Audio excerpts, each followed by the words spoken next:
আজকে হঠাৎ করে খুবই বাড়ির কথা মনে পড়ছিল, তো হুট করে আম্মু আব্বুকে না জানিয়ে আমি নোয়াখালীতে আমার বাড়িতে চলে আসলাম।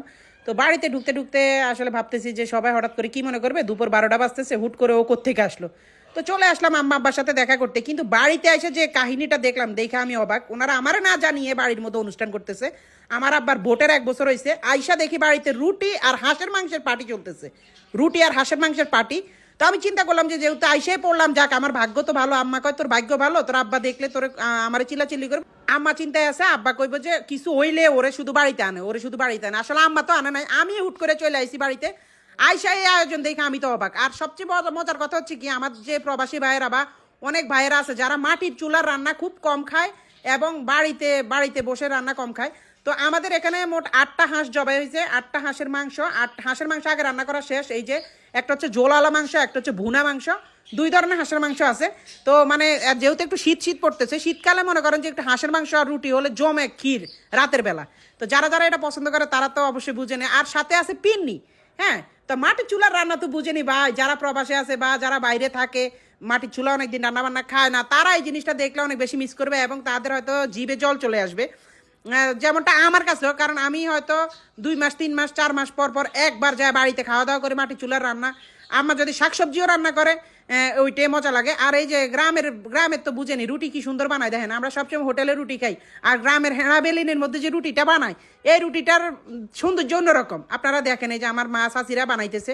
এখানে আমার বোন রূপা, ও খুব সুন্দরভাবে পিন্নির উপরে ওই যে দিতেছে, কিসমিস দিতেছে, আরো বিভিন্ন ধরনের জিনিস দিতেছে। যদি একটু কিসমিস, তারপরে হচ্ছে এটা বলে বাদাম, এগুলো না হয় পিনিটার মধ্যে মজা নাই। তো যেহেতু আমাদের অনেকজন মানুষ আসবে, আর এখানে আমি একটু বাইরে আসলাম আমার হাঁসের বাচ্চাগুলো দেখতে। হাঁসের বাচ্চাগুলো ওদের জন্য আমার অনেক পরাণ পড়ে, কারণ এগুলা আমি আমুরি কিনে কিনে দিই। এখানে রাজহাঁসের বাচ্চা, তারপর চিয়া হাঁসের বাচ্চা, আমাদের অনেক ধরনের হাঁস মুরগি আছে। এটা আপনারা জানেন কি আমি জানি না। তারপর কোক খাওয়া নিষেধ, তবু আব্বা কোক আনছে, যেহেতু মেহমানরা আসবে, একটা আপ্যায়নের ব্যাপার স্যাপার আছে। বোর্ডের 1 বছর হয়েছে, আব্বার ভোটের 1 বছর অনুষ্ঠান। মোটামুটি আমাদের টেবিল সাজানো শেষ। সোনার বাংলাদেশ, আমরা টেবিল এখনো খাবার দিয়ে সাজাই নাই, আস্তে আস্তে সালাদ টালাদ নিচ্ছি। আর আমার আম্মা এখানে হাঁসের মাংস বাড়া স্টার্ট করে দিছে, যেহেতু প্রায় 40 জনের মানুষের মতো খাওয়া দাওয়া করবে। তো এই জন্য মানে ওই রকমভাবে সবাইকে দিতে হবে। আর হাঁসের মাংস তো বুঝে নিত, এটার মজাই আলাদা।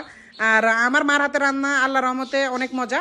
আর আমার মা না, যে কোনো মা আছে, যত মাগুলো আছে, সব মায়েদের হাতে রান্নায় সবসময় মজা লাগে। যার যার কাছে যার যার মায়ের। এখানে আমার নানার বাড়ির সব মানুষেরা আসছে, যারা আমাদের ভোটের সময় আমার আব্বারা অনেক অনেক আমার আব্বার জন্য শ্রম গাম এবং অনেক কষ্ট করছে, তারা সবাই আসছে। তাদেরকে খাওয়াইতে পেরে আমাদের নিজের কাছে অনেক ভালো লাগতেছে। আর দেখতে দেখতে মানে কখন জানি 1টা বছর হয়ে গেল ভোটের। মানে আমি নিজেও মানে কনফিউজড হয়ে গেলাম যে দেখতে দেখতে 1 বছর হয়ে গেল। সেই ওই দিন নাকি ভোট হয়েছে, এখন দেখতে দেখতে 1 বছর হয়ে গেছে। যাক, এটা হচ্ছে আপনাদের ভালোবাসা আর আপনাদের দোয়া। তো যাক, এখানে ছোট গ্রুপ বসছে, আমার নানার বাড়ির ছোট গ্রুপ, সবাই মিলে খাচ্ছে, এটার আনন্দ হচ্ছে সবচেয়ে বড় বিষয়। আর ভাই হাঁসের মাংস আর রুটি তো বুঝেনি, মাটির চুলার রান্না এটা কেমন, বিশ্বাস করেন আমার এখনো জিভে জল চলে আসতেছে। আর এখানে এই যে উনি হচ্ছে আমার আব্বা আর কি, আব্বার তো আপনারা অবশ্যই আমার বিভিন্ন ভিডিওতে দেখছেন। তো যা সকাল হলে, সকাল হওয়ার পরে আমি চিন্তা করলাম যে আমার একটু বাগানগুলো দেখি, আব্বা কি কি গাছ রুখছে ওই গাছগুলো একটু দেখাশোনা করি। তো বাড়ির ভিতরে এই বাগান, বাড়ির ভিতরে এই গাছগুলো রুখছে বাড়ির ঘরের সামনে। তো এগুলা হচ্ছে আমাদের মানে হুটহাট যখন আমাদের কাঁচামরিচ বা বিভিন্ন ধরনের জিনিস লাগে, এটা হচ্ছে আমাদের বাড়ির বাইরে আমাদের যে পুষ্টি বাগান, ওই পুষ্টি বাগানে মনে করেন পুষ্টিকর যত ধরনের শাক সবজি যাবতীয় জিনিস সব আছে আমাদের এখানে।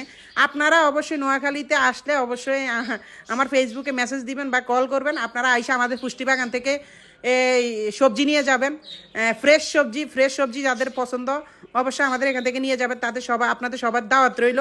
কারণ ভাই আমি একটা জিনিস বলি, পুষ্টিকর খাবারের মধ্যে অন্যরকম একটা ব্যাপার আছে। আমরা যেই সব খাবার ঢাকা শহরে খাই সব কিছু কিন্তু ওই রকম ভালো পড়ে না। যতই ওই যে বলে যে এখান থেকে আনছো ওইখান থেকে আনছো, উত্তরবঙ্গ দক্ষিণবঙ্গ, বা একটা জিনিস হচ্ছে কি, নিজের হাতে গাছ লাগানো ওই গাছের ফল খাওয়ার মজাই আলাদা, ওই সবজি খাওয়ার মজাই আলাদা। এই যে কুমড়া গাছ অনেকে দেখে না, কুমড়া পাতা অনেকে দেখে না, কিন্তু কুমড়ার ফুল, কুমড়া গাছের এগুলো অনেক মজা। তো আজকের ভিডিওটা এই পর্যন্ত। সবাই ভালো থাকবেন, আল্লাহ হাফেজ।